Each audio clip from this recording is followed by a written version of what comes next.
안녕하세요. 반갑습니다. 국가유공자 길잡이입니다. 이번 시간은 고엽제 후유의증 환자의 장애 등급 구분표에 대한 상세한 설명입니다. 기존에 제가 만들어 드렸던 이 영상, 고엽제 후유증 질병에 관한 영상은 20가지의 질병이 있었고, 그 다음 영상, 고엽제 후유의증에 관한 질병 영상은 19가지의 질병이 있었습니다. 그 중에서 고엽제 후유증에 관련된 질병은 제가 영상들을 계속 만들어 드리고 있고, 추후에도 계속 영상을 만들어 드릴 것입니다. 질병에 관련된 영상들로. 그리고 고엽제 후유의증에 관련된 영상은 당뇨병과 고혈압에 관련된 영상으로 해서 제가 이렇게 비교 영상으로 해서 만들어 드렸는데, 똑같은 당뇨병에 관련된 크레아티닌 수치가 고혈압에서 원하는 수치와, 그러니까 고엽제 후유의증에서 요구하는 수치와 고엽제 후유증인 당뇨병에서 요구하는 수치가 각각 다릅니다. 그래서 이와 관련돼서 제가 이렇게 비교 분석 영상도 만들어 드렸기 때문에 혹시라도 당뇨병이나 고혈압을 앓고 계시는 분들은 이 영상을 꼭 참고해 보시기 바랍니다. 아마 많은 도움이 될 것입니다. 자, 그럼 이번 영상 고엽제 후유의증 환자의 장애 등급 구분표를 보면서 더 상세한 설명을 해드리겠습니다. 장애 등급 구분표는 2020년 1월 7일 날 개정되었습니다. 그래서 다음번 개정은 아마 2025년 정도에 개정이 될 수도 있고, 아니면 조금 더 빨리 개정이 될 수도 있는데, 또 새롭게 바뀌게 되면 그때 또 개정된 내용으로 설명을 한 번 더 해드리겠습니다. 자, 그러면 고엽제 후유증 환자의 장애 등급 구분표에 보게 되면 질병명으로 가, 일광과민성 피부염과 건성습진, 지루성 피부염을 각각 질병명은 다르지만 이거를 같은 하나의 테두리로 묶어서 같이 경도장애, 중등도장애, 고도장애로 판정을 합니다. 그러나 이 세 가지 질병은 고도장애는 해당되질 않습니다. 자, 먼저 경도장애를 보시게 되면 경도장애는 피부 병변이 체포 면적의 36% 미만 18% 이상인 사람입니다. 일광과민성 피부염이나 건성습진, 지루성 피부염, 아마 고엽제와 관련되신 분들이 가장 많은 질병을 가지고 있는 이 세 가지 질병일 수도 있습니다. 이 세 가지 질병 중에서 대부분 보면 18% 이상인 사람인데 18% 이상이 안 나올 경우에는 이 경도장애에 해당되지 않습니다. 그래서 이 피부병변이라고 그랬는데 담당 의사들이 진단서를 작성을 해줄 때 이게 어떤 부위까지 다 포함돼서 하는 것인지를 잘 확인해 보시고, 만약에 18% 이상일 경우에는 경도장애에 해당됩니다. 그리고 36% 미만입니다. 만약에 중등도는 36% 이상인 경우에는 중등도 장애를 받습니다. 그리고 고도 장애는 해당되지 않습니다. 다음은 심상성 건선입니다. 경도 장애를 확인해 보게 되면 1. 피부 병변이 체표 면적의 36% 미만 18% 이상인 사람 또한 경도 장애입니다. 그리고 두 번째로는 장애 등급 신체 검사 시에 피부 병변이 체포 면적의 18%에는 미치지 못하더라도 생물학 제제, 면역 억제제 및 전신 스테로이드를 1년 이상 간헐적으로 투약하고 있는 사람, 그러니까 1년 이상 지속적이 아니라 간헐적입니다. 간헐적으로 투약하고 있는 사람은 이 체표 면적이 18%에 미치지 못하더라도 경도장애를 받을 수 있다는 내용입니다. 그래서 이런 내용을 잘 아시고 심상성 건선에 해당하시는 분들은 참고하시기 바랍니다. 다음은 만성 단마지입니다. 만성 단마지는 경도장애가 1. 피부 병변이 체포 면적의 36% 미만 18% 이상인 사람, 이 사람 또한 경도장애에 해당됩니다. 그리고 두 번째로는 장애 등급 신체 검사 시에 피부 병변이 체포 면적의 18%에 미치지 못하더라도 면역 억제제 및 전신 스테로이드를 1년 이상 간헐적으로 투약하거나 항히스타민제를 1년 이상 항시 투약하고 있는 사람입니다. 만성 단마진에 관련된 내용입니다. 이런 만성 단마진 또한 방금 설명드렸던 내용을 잘 확인하시기 바랍니다.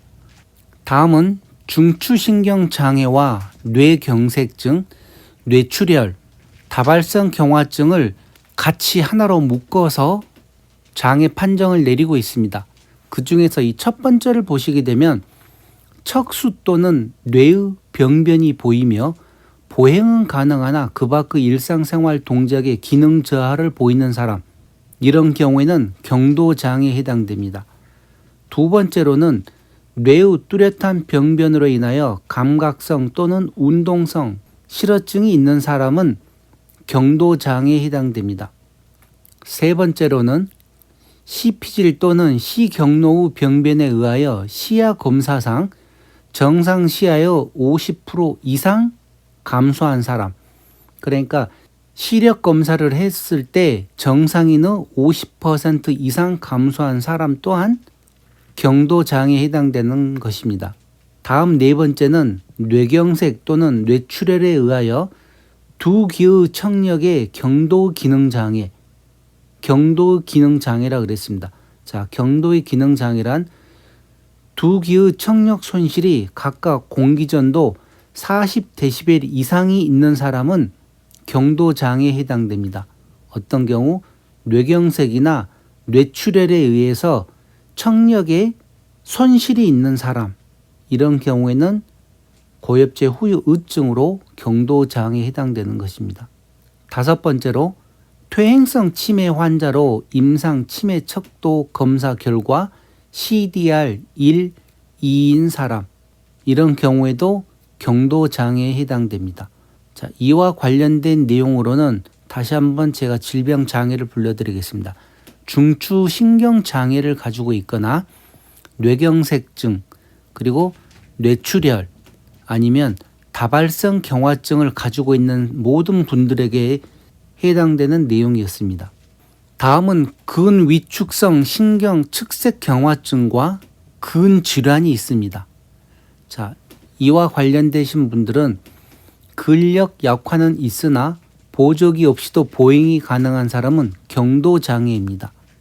자, 그래서 이렇게 나이를 드시게 되면 근력 약화가 있거나 아니면 근쇠약이 있는 사람들은 중등도고 고도의 근쇠약이 있는 사람은 고도장애를 받습니다.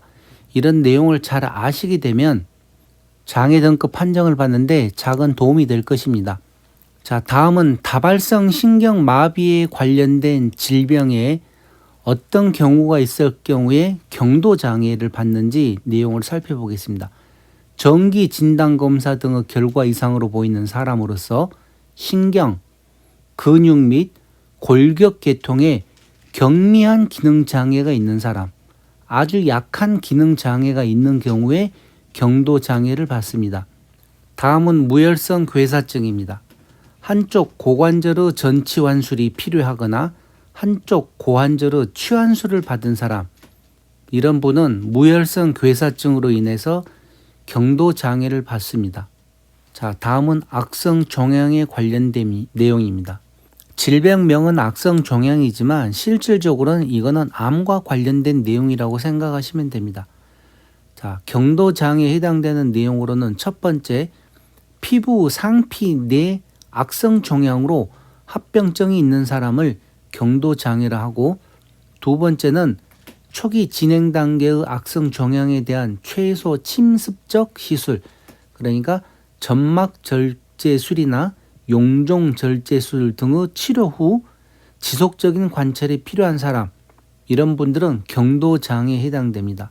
자, 그리고 중등도 장애는 근치적 치료, 그러니까 수술이나 방사선 요법, 화학 요법, 이식, 이런 치료로 기관 일부 또는 전부의 기능을 소실하였으나 무병 상태가 유지되는 사람으로서 지속적인 관찰이 필요한 사람, 그러니까 한마디로 수술이 잘 돼서 병이 없는 상태로 계속 유지되는 사람은 중등도 장애에 해당된다는 내용이라고 생각하시면 됩니다.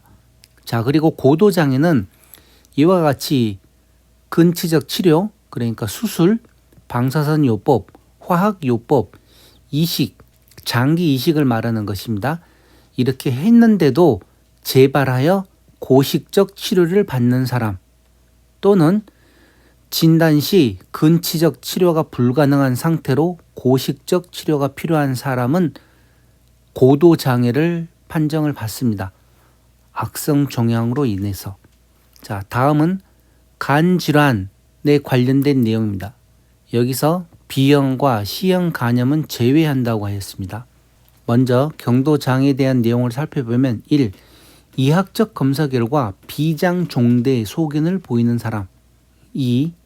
생화학적 간기능 검사 시 아스파르테이트 아미노 전이 효소 이하 AST라고 나오는데, 이 알라딘 아미노 전이 효소는 ALT라고 합니다. 이렇게 했었을 때 수치가 리터당 100 IU 이상이거나 3개월 이상 간격으로 2회 이상 AST, ALT가 80 IU per 리터 이상인 사람, 이와 관련된 내용은 간질환에 관련돼서 병원에서 치료를 받고 만약에 진단서나 소견서를 발부를 해보게 되면 여기에 정확한 이 수치가 있습니다. 이 수치를 보시고 내가 경도 장애에 해당되는지 중등도에 해당되는지를 직접 판단을 하시고 신청을 하시면 좋은 결과가 있을 것입니다. 다음은 갑상샘 기능 저하증입니다. 자, 경도 장애는 심낭, 삼출 또는 점액성 부종, 혼수 등 합병증을 동반한 갑상샘 기능의 장애가 있는 사람, 경도 장애에 해당되고 중등도와 고도는 해당이 되질 않습니다. 갑상샘 기능 저하증으로는. 자, 그리고 고혈압에 대해서 살펴보겠습니다. 이 고혈압은 고엽제 후유증인 당뇨병의 질병과도 매우 비슷하기 때문에 이 내용들을 잘 살펴보시기 바랍니다. 첫째, 고혈압으로 인하여 최소 2주 이상의 간격으로 실시한 2회 이상 소변 검사에서 단백뇨가 현증 1 플러스 이상으로 검출된 사람은 경도장애에 해당됩니다. 두 번째, 고혈압으로 인하여 심전도상 좌심실 긴장을 동반한 좌심실 비대 소견을 보이는 사람, 또한 경도장애에 해당됩니다. 3. 고혈압성 망막증으로 인하여 한 눈의 교정 시력이 0.06 이하이거나 두 눈의 교정 시력이 각각 0.6 이하인 사람, 경도장애에 해당됩니다. 4. 고혈압으로 인하여 최소 2주 이상의 간격으로 실시한 2회 이상의 혈액 검사에서 혈중 크레아틴의 농도가 1.5 이상 3.0 미만인 사람, 이런 경우에 경도장애에 해당됩니다. 자, 방금 보셨듯이 고혈압으로 인해서 진단을 받으시고 그 고혈압으로 인해서 이와 관련된 소견을 보이시는 분들은 이런 내용을 조금 더 상세히 살펴보시고 이 기준보다도 조금 더 높을 경우에는 중등도 장애와 고도 장애가 있습니다. 그러니 만약에 조금 더 심한 상태를 가지고 계신 분들은 내 몸이 지금 중등도에 해당되는지 고도에 해당되는지를 알고 더 정확한 내용을 알고 재판정 신체 검사를 하시기 바랍니다. 다음은 동맥경화증입니다. 경도에 해당되는 내용으로는 하지 동맥경화로 인하여 한 발의 엄지발가락이 중족지관절 이상 상실되거나 한 발의 엄지발가락을 제외한 4개의 발가락이 근위 지절간 관절 이상 상실된 사람, 이런 분들은 경도장애에 해당됩니다. 두 번째로는 동맥경화로 인하여 중재적 시술이나 대동맥류를 시술한 사람, 또한 경도장애에 해당됩니다. 세 번째로는 동맥경화로 인하여 컴퓨터 단층 촬영, CT나 혈관 촬영, 상, 유해한 협착 50% 이상이 있거나 발목 상완 지수 ABI라고 하는데 0.7 이하로 떨어진 사람 또한 경도 장애에 해당됩니다. 자, 어떤 경우에? 동맥경화증일 경우입니다. 동맥경화증으로 해서 이와 관련된 질병이 있는 분들은 참고하시기 바랍니다. 자, 다음은 마지막으로 고지혈증에 관련된 내용입니다. 고지혈증에 의한 혈관 장애로 혈관 확장 시술을 받은 사람은 경도 장애에 해당됩니다. 그러나 이 고지혈증으로 인해서 중등도 장애와 고도 장애는 해당이 없음으로 나왔습니다. 그러니 이 고지혈증을 가지고 계신 분들 경도 장애만 판정을 받을 수 있습니다. 자, 이렇게 해서 고엽제 후유증 19가지 질병에 대한 설명을 해드렸습니다. 자, 그리고 이와 함께 장애 등급 종합 판정 기준이라는 게 또 있습니다. 자, 어떤 경우에 경도 장애에 해당되고 중등도 장애에 해당되고 고도 장애에 해당되는지 그와 관련된 종합 판정 기준이 있는데 이 내용은 제가 다음 시간에 바로 또 연결을 해서 설명을 해드리겠습니다. 자, 이번 시간 고엽제 후유증 장애 등급 신체 검사 등급표를 보면서 경도 장애에 관련된 판정 기준만 설명을 해드렸습니다. 그러니 중등도와 고도 장애는 별도에 필요하신 분들이 조금 더 상세하게 살펴보시기 바랍니다. 자, 그럼 이번 시간은 이것으로 마치겠습니다. 지금까지 국가유공자 길잡이였습니다. 감사합니다.